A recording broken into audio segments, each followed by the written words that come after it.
Monsieur le Président, notre pays traverse une période critique où l'urgence de l'action dépasse les calculs politiques dans l'intérêt supérieur de la nation et pour répondre immédiatement aux besoins vitaux de notre peuple. Nous vous demandons de prendre des mesures fortes et courageuses.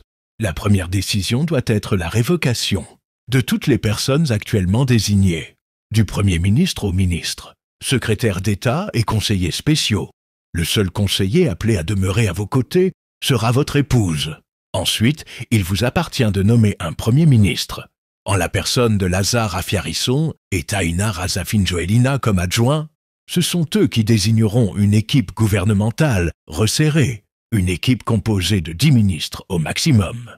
À vos côtés siégeront également des jeunes issus de toutes les régions, des milliers de jeunes qui portent des idées, mais surtout qui ont déjà prouvé leur engagement en bâtissant des sociétés, des ONG et des associations œuvrant concrètement dans leur territoire.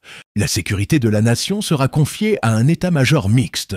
Il sera dirigé par les plus âgés et les plus gradés de la police, de la gendarmerie et de l'armée, n'ayant jamais exercé de responsabilité durant les mandats passés ni celui en cours. Les objectifs immédiats, à court terme, sont les suivants.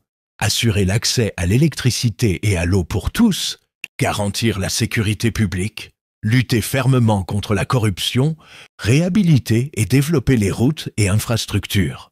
Les objectifs à moyen et long terme, sur 10, 20, voire 50 ans, sont refondation de la nation, reconstruction durable du pays, véritable réconciliation nationale, édification d'une nouvelle république.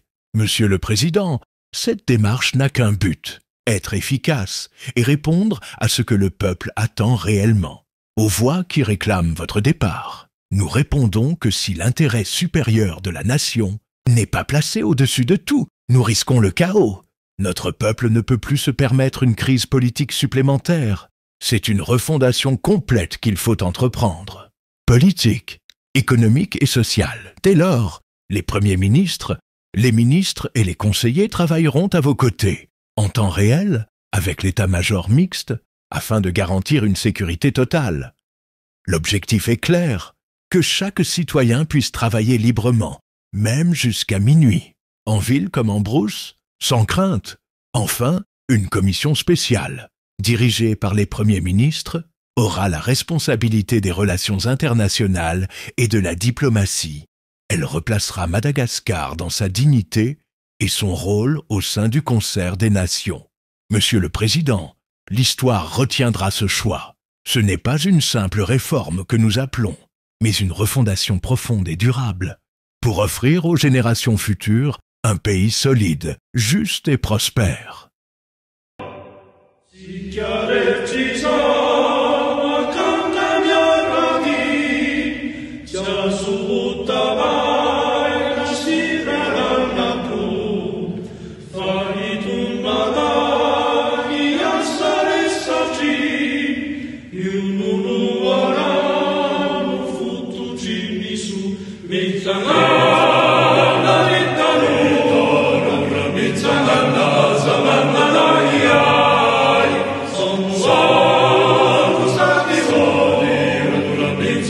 Sai tu cure